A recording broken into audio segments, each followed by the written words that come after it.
এই চ্যানেলে সম্প্রচারিত সকল খবরই সচেতনতামূলক এবং শিক্ষণীয়, কোনো কিছুই প্রভাবিত নয়। সিবিআই দপ্তর থেকে বেরিয়ে সিবিআইকে ভণ্ড বলে দাবি বিশ্বজিৎ সরকারের। ভোট পরবর্তী হিংসায় মৃত অভিজিৎ সরকারের দাদা বিশ্বজিৎ। ভোট পরবর্তী হিংসায় বেলেঘাটায় মৃত্যু হয় বিজেপি সমর্থক অভিজিৎ সরকারের। তারপর থেকে একাধিকবার সিবিআই দপ্তরে এসে বিশ্বজিৎ সরকার সেই মামলার মূলত তৃণমূল বিধায়ক পরেশ পাল, কাউন্সিলর স্বপন সমাদ্দারের বিরুদ্ধে অভিযোগ আনে। সিবিআই এর কাছে তার লিখিত অভিযোগ আধিকারিকেরা এই দুজনের নাম জানিয়েছেন বিশ্বজিৎ। মঙ্গলবার এই মামলার তদন্তের অগ্রগতির বিষয়ে জানাতে আসেন সিবিআই আধিকারিকদের কাছে। দেখাবো সেই ছবি। ভণ্ড এদের কোনো কথার তো মানে বুঝলাম না আমরা। আমি একটা কমপ্লেন দিলাম যে আপনাদের অফিসে আসামির উকিলবাবুরা একটা পিটিশন দিয়ে গেছে, বেল পিটিশন, তার টাইমও ফিক্স করেছে, এখান থেকে রিসিভ হচ্ছে, অথচ কোর্টে সিবিআই যাচ্ছে না, আসামিদের বেল হয়ে গেল। একদিন আমি বুঝলাম, পরপর 4টে ডেট কী করে হলো এরকম? সে নিয়ে চিঠিও দিয়েছি, কোনো সদুত্তর নেই। আচ্ছা আপনারা বলুন তো, তাহলে ভণ্ডামিটা কে করলো? অর্থের বিনিময় কি সেটিং চলছে? যিনি রিসিভ করলো তাহলে তিনি নিশ্চয়ই অফিসারকে দিল না, অথবা অফিসার নিয়ে পিপিকে দিল না। তাহলে জালিয়াতিটা কোন জায়গায় হলো? কে অর্থের বিনিময় সেটিংটা করলো? এই তিনজনের বিরুদ্ধে কেন সিবিআই এখনও ব্যবস্থা নিল না?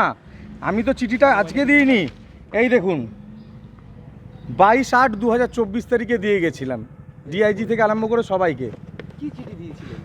যে এই যে জালিয়াতিটা করেছে, একজন রিসিভ করছে, সিবিআই সিল ছাপ সব থাকছে, কোর্টের পিটিশন, বেল পিটিশন, তার মধ্যে টাইম দেওয়া থাকছে, কিন্তু সেই ডেটে সিবিআইয়ের পিপি পৌঁছচ্ছে না, অফিসার যাচ্ছে না, সিডি যাচ্ছে না, আসামিদের বেল হয়ে যাচ্ছে। কি করে? তাহলে নিশ্চয়ই যিনি রিসিভ করছেন তিনি অফিসারকে দিচ্ছেন না কাগজটা, যার জন্য অফিসার যেতে পারছে না, অথবা অফিসার নিচ্ছেন পিপিকে দিচ্ছেন না। কে জালিয়াতি করলো? ঘুষকাণ্ডে কে জড়িত? এই অভিযোগটা কি কোনো পার্টিকুলার কেসে আপনার? হ্যাঁ, আমার কেসে, অভিজিৎ সরকার মার্ডার কেসে। আচ্ছা, 3টে বছর হয়ে গেছে, চার্জশিট দেওয়ার কথা, এখনো চার্জশিট দিতে পারছে না, কি বলবেন? দেখুন 2022 সালে গিয়ে কোর্টকে বলে এসেছিলেন যে খুব শর্ট টাইমের মধ্যে ওনারা চার্জশিট দেবেন, এখনও কিন্তু চার্জশিট দিল না। তার কারণ হচ্ছে, ধরুন তো এটা চার্জশিটের 1 মিনিট, চার্জশিট যেটা আগে সাপ্লিমেন্টারি চার্জশিট দিয়েছিল,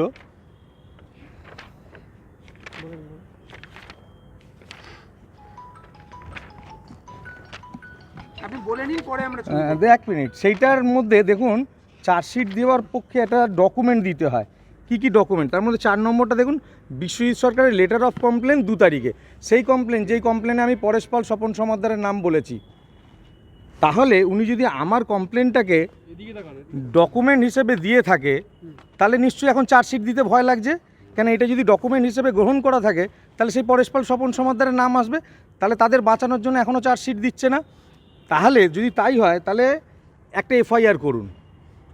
কারণ যিনি আমার কমপ্লেনটাকে কোর্টে চার্জশিটে দিয়েছে ডকুমেন্ট হিসেবে, তাহলে আপনাদের অফিসারের নামে কেস হোক, যে উনি মিথ্যে কথা বলেছে, আমার মিথ্যে এফআইআরটা নিয়ে, আর না হলে পরেশ পালের নামে চার্জশিটটা দিন, অতি দ্রুত দিন। আজকে কি বললেন আপনি এনাদেরকে সাথে? আমি জবাবটা চাইতে গেলাম যে এই যে ঘটনাটা ঘটেছে আপনাদের মধ্যে, কে সেটিং?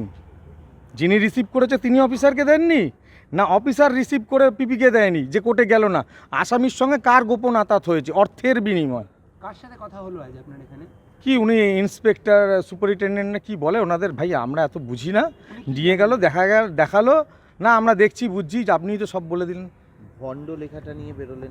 ভণ্ডই তো, সব কিছু জানছে, কাগজ জমা পড়েছে, কাগজের মধ্যে ডিটেলস দিয়ে দিলাম, আপনার এই অফিস থেকে রিসিভ করা হলো, কিন্তু কোর্টে কেউ গেল না। জানলেন, আমি সমস্ত ডিটেলস দিয়ে চিঠি দিলাম, জেনেও এখনও অজানার ভান করে রয়েছেন। এটা ভণ্ড না তো কি?